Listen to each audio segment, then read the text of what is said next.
Thank you for joining Samba TV's State of Viewership webinar. I'm Cole Strain, VP of Measurement Products at Samba TV, where I build omni-screen measurement products and generally help advance the industry through research and analytics. And I'm Rebecca Fine, Associate Director of Marketing Insights and Content at Samba, where I use our first-party viewership data to uncover trends and share insights that help advertisers to better understand their audiences. Today, we're going to share the latest trends from Samba TV's H2 22 State of Viewership Report. We analyzed over 47 billion hours of television across linear and streaming to reveal the top trends and behavior changes, as well as how these insights can help marketers better plan, optimize, and win customer attention. For those interested in a deeper view of these insights, the full State of Viewership Report is available now on our website. And for everyone here, we'll follow up with a link afterwards so that you can download the full report. Before we get into the insights, let's do a few housekeeping items. Number one, ask questions. You can submit questions through the Zoom Q&A at any time, and we'll save a few minutes at the end to answer some of the questions live. And number two, there will be live polling. So when you see a polling question, you'll get a prompt from Zoom with a multiple choice question that you can choose to answer if you'd like to participate. You don't have to, of course. We won't be keeping track, but you will be missing out on the fun. All right, housekeeping out of the way. Let's kick things off with a quick introduction to Samba for those who might not be super familiar with how we generate these insights. At Samba TV, we gather viewership data across our proprietary automatic content recognition technology, commonly known as ACR. We collect viewership from 48 million global TV devices and analyze that viewership that takes place on the screen. All Samba households are opted in, and regardless of what they're watching, whether it's live sports, linear TV, live sports on linear TV, or streaming a Disney Plus original through a PlayStation, our first-party ACR data captures both the content as well as the ads that the household is watching. Samba TV is the only independent ACR TV company, which means that we're not owned by any single TV brand. Instead, we're an ACR partner for over 20 brands globally. The TV brand diversity is extremely important because it ensures that our data reflects a wide range of feature sets, price points, and brand availability. This natural diversity of data creates a powerful and representative data set that best reflects national viewership behaviors. To ensure that all of our insights are nationally representative to the full viewing population, we actually curate our TV footprint into a research measurement panel for the market. In the US, this is 3 million households, which we then balance both geographically and demographically. So on age, income, gender, and ethnicity to create a perfect match to the census. Our pure ACR signal is perfect for capturing these shifts in modern TV viewership behavior. And it actually captures the transition as households move from being primarily linear to primary streaming as they make the transition. All right, so enough on Samba and how we get our data. Let's start to get into the trends, and I'm going to kick it over to Becca. Thank you, Cole. So we saw a lot of big changes in the TV landscape during the second half of 2022, with billions of dollars worth of content pouring into our living rooms and cord cutting becoming the norm. So let's take a look at some of the most notable trends that we saw. So the graph on the top here is showing average daily reach in the US between 2021 and now. And the graph on the bottom is showing the total linear hours watched during that time period. As you can see, we saw really low reach and consumption in Q3, and then some jumps in Q4, which we typically see during the winter holidays. But it's important to note that year over year, both of those two quarters were down. Overall, a bit less than half the population watched linear TV each day on average, which presents a real challenge for advertisers trying to reach those other half of viewers who have cut the cord. And now it's time for our first polling question here. It's one of my favorite parts of these webinars, so please respond to the prompt in Zoom. And the question is very simple. What % of the US population does not have a cable subscription? Is it A, 31%, B, 43%, C, 52%, or D, 64%? All right, let's get these answers rolling in. Okay, the answer is C, 52%, which is what you guys said. So good job on that one. But yeah, more than half the population does not have cable, either because they've cut the cord or never had the cord to begin with. So that was definitely a big kind of aha moment for us in analyzing this data, discovering that for the first time ever, less than half of US adults have a monthly cable subscription. It's worth noting that the trends also vary a lot by generation, with older people kind of remaining tied to linear and younger viewers switching to OTT. Here you can see that about 2/3 of Gen Z doesn't have cable. And while those Gen Zers are notoriously a mystery to all of us, we do know where to find them. And that's on streaming services, with about 8 in 10 Gen Z adults streaming TV. Same with millennials, as the generation that invented Netflix and chill continues to do so. With all these changes in how people watch TV, we're also seeing trends emerge on people's streaming habits. For example, we've all been faced with the age-old question of when a great new show releases, do we binge it all at once or do we savor it over the course of a few weeks? I myself grappled with that one hard when Emily in Paris season 3 came out recently, but of course I watched it all in like 2 days. And it would appear that I am not alone in this preference. Looking at some of these top bulk releases of 2022, we saw that about 1/3 of viewers watched the whole season within 5 days. At the top of our binge-o-meter list were some of the more kind of suspenseful shows like Keep Breathing and The Watcher on Netflix. We also took a look at consumer preferences surrounding when to start a new show after it's been released. What we found is that about 3/4 of 50-day viewership occurs within the first 2 weeks after a premiere is released, and over 90% of viewership occurs by the 1-month mark. So even though people could conceivably start a streaming show whenever they want, since it's all on demand, there is still a lot of impact behind that initial release window. This is hugely important for content providers to keep in mind, since it really highlights how crucial it is to drive awareness early. We did find a few exceptions to the rule, with shows like Wednesday in particular attracting new viewers well past the 15-day mark, which we'll get into more later during this webinar. Circling back to generational differences in how people watch TV, a major one that we found was on mobile viewing. So the vast majority of Gen Z and millennials stream TV on mobile, but there was a large drop off to Gen X and then an even larger drop off to baby boomers. The fact that so many younger audiences are watching TV on mobile presents a really big opportunity for advertisers, since direct calls to action are almost too easy to complete with a device already in hand. I'm almost hesitant to call that out, since the amount of purchases I've made from Instagram ads is more than I'm proud of, but it is a huge opportunity. All right, over to you, Cole, to talk through some more of the changes we're seeing. Absolutely. So we now have near constant access to new original content. It's all available on demand, and it's available on our phones and our TVs and through more services than ever. We've never had more choices for what to watch, and we've never had more ways on how to watch.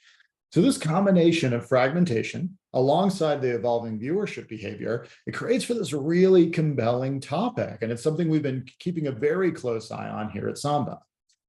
So as we dive into this, it's well known at this point, people stream. This is a normal behavior at this point. 79% of households saying that they're streaming TV content. And while we love the access to vast amounts of new original programming, it turns out there are some pretty hard limits to how many streaming services we're willing to maintain. Throughout the second half of 22, just over half of the streaming households, 54%, watch content across 2 or fewer streaming services. 68% watched three or less, and only 7% were interested in 7 or more. So we think this is a metric that's going to be interesting to keep an eye on, as we do expect shifts. There's changes in the industry. Streamers like Netflix, streaming platforms like Netflix and Disney Plus have launched ad-supported models. We expect to see behavior continue to shift in the coming months as we all try to find our optimal balance of AVOD, SVOD, and FAST so that we get the best viewing experience that we can get. On the topic of shifting viewership, let's do a polling question. So there's a known behavior. Let's maybe give it a name. Signing up for a streaming service to watch one program, promptly canceling and signing up for another is called. A few seconds for everyone to get their votes in. I'm curious to see what we all vote for. All right, let's see what we get. Subscription cycling. Well, you guys nailed it. No one, not a single taker on cancel culture. That's all right. I owe Becca $5 for that. That's okay. That's okay. It's all right. You guys got it. So we did some analyses to better understand this subscription cycling behavior and essentially how it impacts the way they view. So naturally, we're drawn to a given streaming service for the content they offer. But when we look at the data, we actually see that that content draw can be pretty narrow as a single program for many households. We see that all platforms suffer from some amount of this one and done viewership amongst their original content, where a household tunes into a platform, they watch for a single show, and then they shift their attention elsewhere. Looking at the extremes here, we have Apple TV Plus as well as Paramount Plus have had half their audiences tuning in for only one piece of original content. And while Spirited and Tulsa King were solid hits in their own right, it appears that many of the streamers weren't as interested in exploring the other exclusive content from these platforms. On the other hand, Netflix and Disney Plus are enjoying much lower rates of the one and done viewership amongst their top 50 shows. It's also really interesting to see Netflix still enjoying the long tail of viewership from the Stranger Things summer release. In a related analysis, we tried to explore the intersection between subscription cycling and binge watching behavior. We wanted to see how often households were cramming their viewership into a narrow period of time, say a single month, almost as if they were trying to get as much value as they could out of their free trial. And we found that the rates of this behavior swing pretty wildly based on the platform. Paramount Plus and Apple TV, again, have the highest rates of this behavior, and it's well into the double digits. Prime and Netflix do have lower rates here as households watching on these platforms, they're sticking around for longer periods of time and exploring other original content. It's worth noting that there does appear to be a correlation here from the amount of original content on these platforms. Netflix has produced over 1,500 originals in the last 10 years. So it's a slightly different rate for each of these platforms. But one other insight that we found that was just plain interesting as we are doing these types of analyses, we found that households who watched Ozark on Netflix were 3 times as likely to switch over to HBO to watch The Gilded Age. Maybe it's a palate cleanser. Maybe Gilded Age is a slightly more suspenseful show than I've given it credit for, but regardless, it does indicate that content category targeting for marketers is not very straightforward. It might not even be logical, but it is observable. So it's very important to use data when you're creating targeting segments and utilizing them appropriately. All right, so let's spend a moment. We'll shift gears a little to talk about the biggest TV moments of H2. It was a bad joke, I'm sorry, but it had to be done. My expectations were sky high going into H2. We had a number of must-watch shows premiering, including 2 of the most expensive shows ever produced. I couldn't wait to see these stats. So in measurement land, we often see a focus on the premiere weekend, and there were some clear winners as we look at viewership in the very first 4 days after the show's release. We see House of the Dragon and Wednesday topping the list. We also see very strong starts from Amazon's Lord of the Rings, HBO's The White Lotus, and Disney Plus's She-Hulk. However, at Samba, we typically recommend a slightly longer view of premiere viewership windows. When you look at a 15-day viewership, you really start to see a different story come together.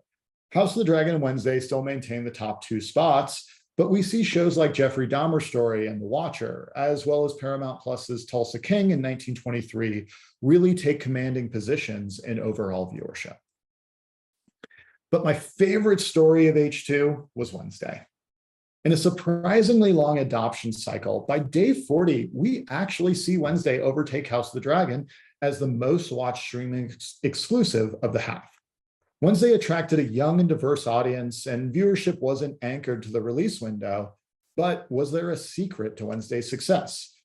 This is very difficult to say. Perhaps it was Gen Z breakout star Jenna Ortega. Maybe it was 22 billion views of hashtag Wednesday Addams on TikToks. As a elder millennial, I'm allowed to mispronounce the name of that. Regardless of the true driver of success, we are currently considering Wednesday an exception rather than a normal viewership behavior. But we're definitely going to be keeping an eye out for more trends like this in other shows. So when it comes to evaluating viewership windows for marketers, we do recommend a Goldilocks approach. 4 days is too short, 50 too long, 15 is just right. All right, let's talk about linear. So what were the big moments? We know that linear viewership is declining, but what about sports? We always have sports for linear, right? So my question for you, of the top 25, of the 25 most watched linear programs in H2, how many of them were live sports? Just a few seconds here for everyone to collect their answers. All right, let's see what we came up with. Well, folks, the answer was 25. Many of you got this right, but it was 25 out of the 25 most watched linear programs were all live sports. It was all sports.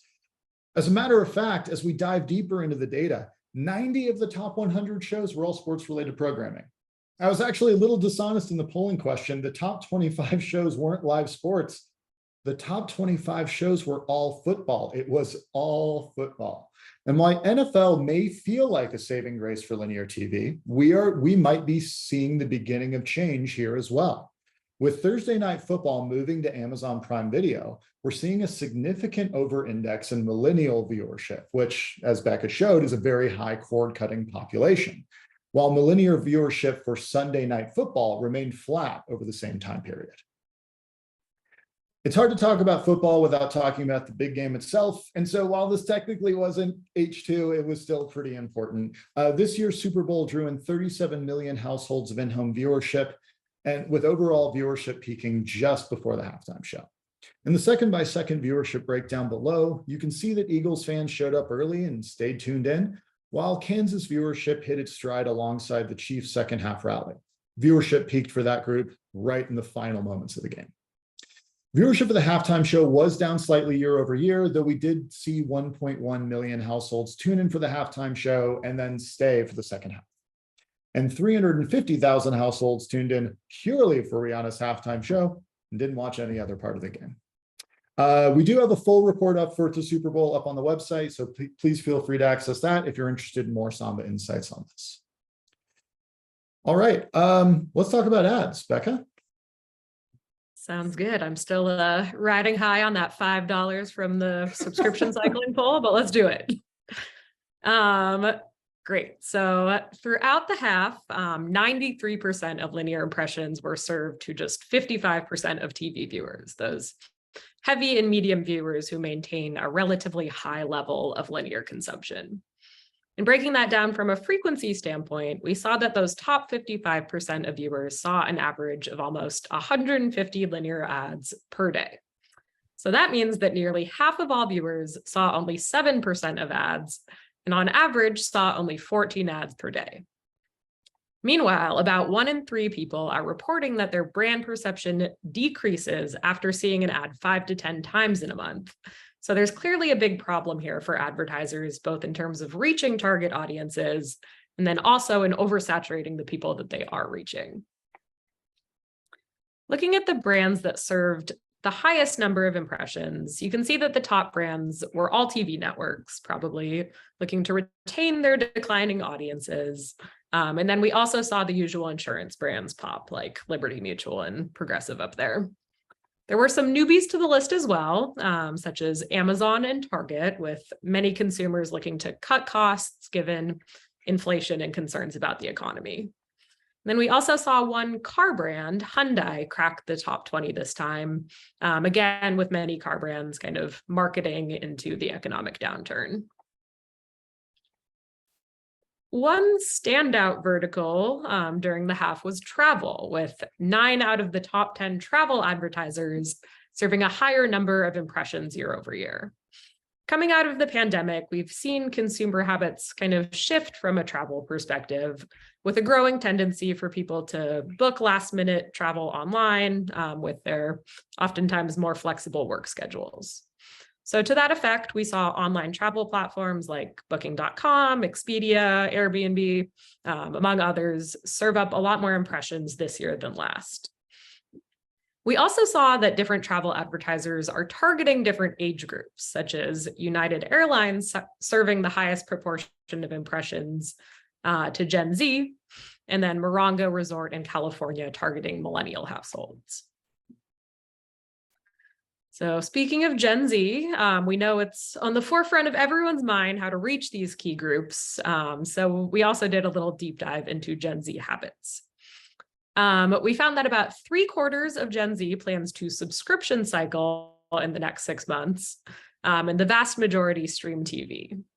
In terms of the content that they're watching, we saw some really interesting trends emerge, with Gen Z watching Spanish language networks like Unimas and Univision, which is likely impacted by the sizable Hispanic Gen Z population.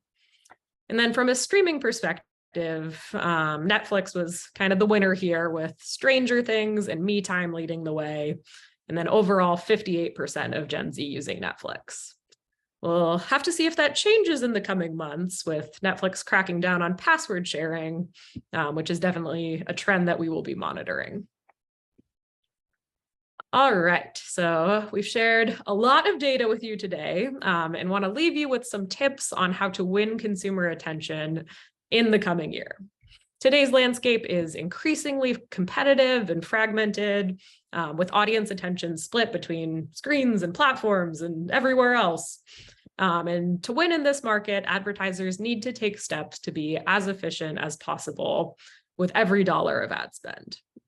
For starters, it's important to find cord cutters on their preferred platforms.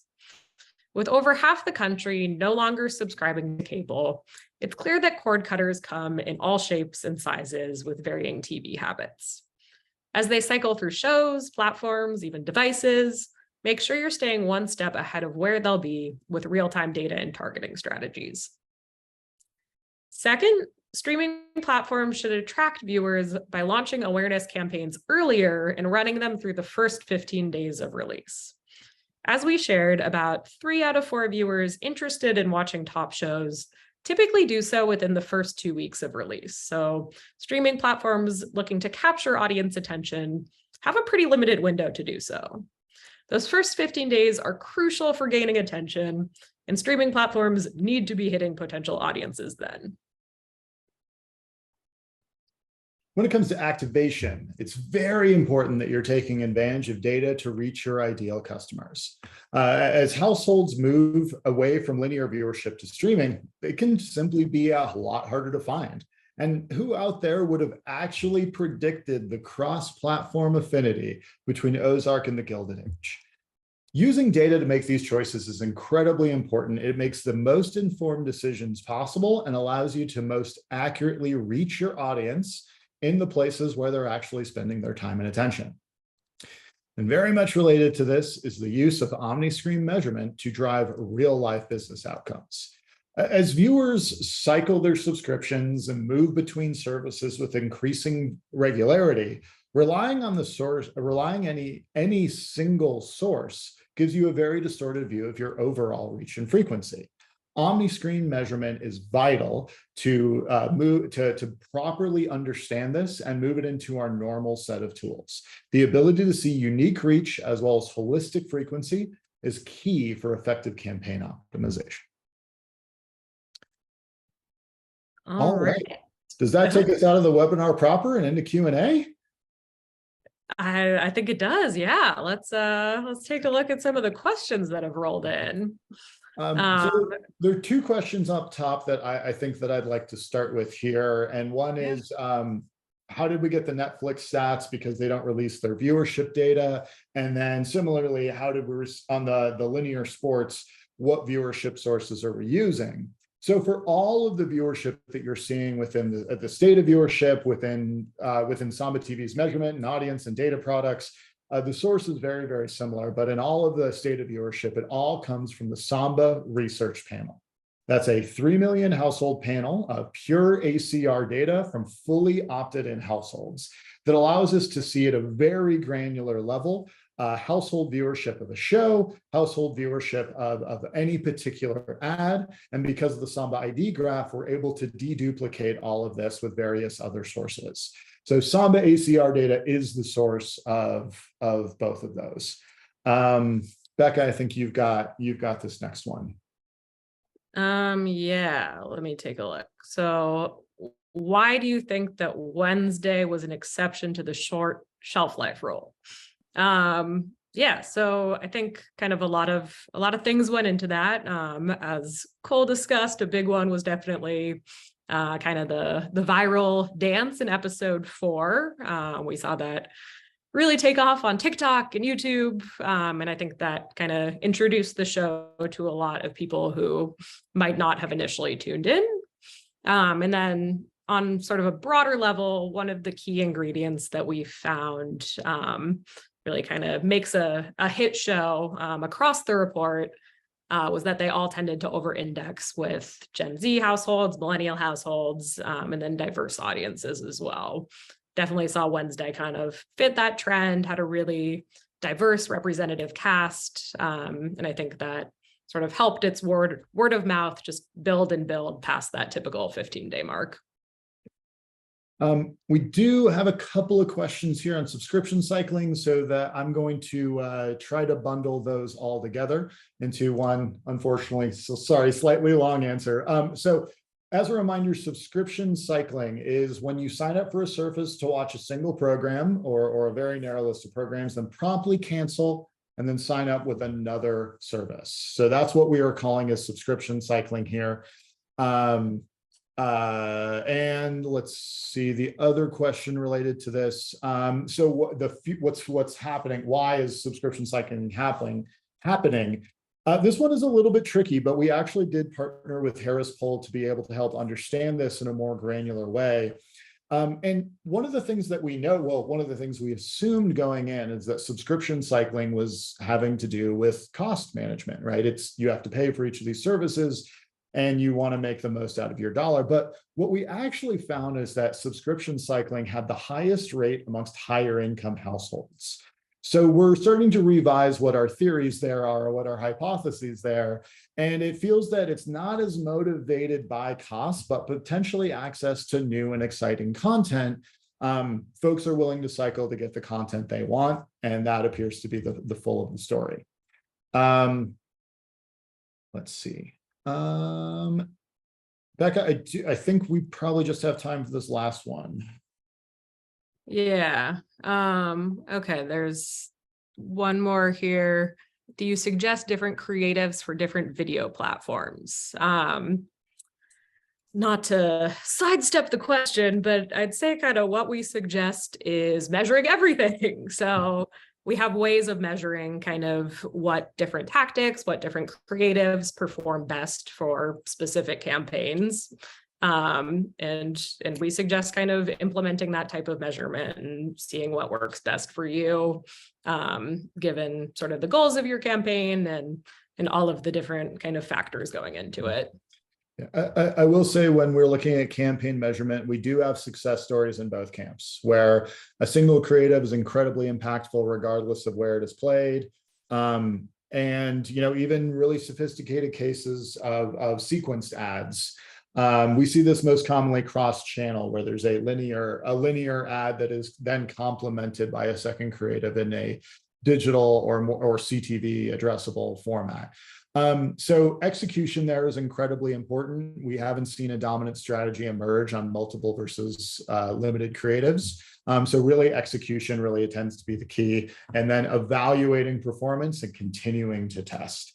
So sorry, there's not an overarching answer on that one, but test and test and test again. Iterative learning is really the way you get to the best answers there for your creatives on your brands and your consumers at the right period of time.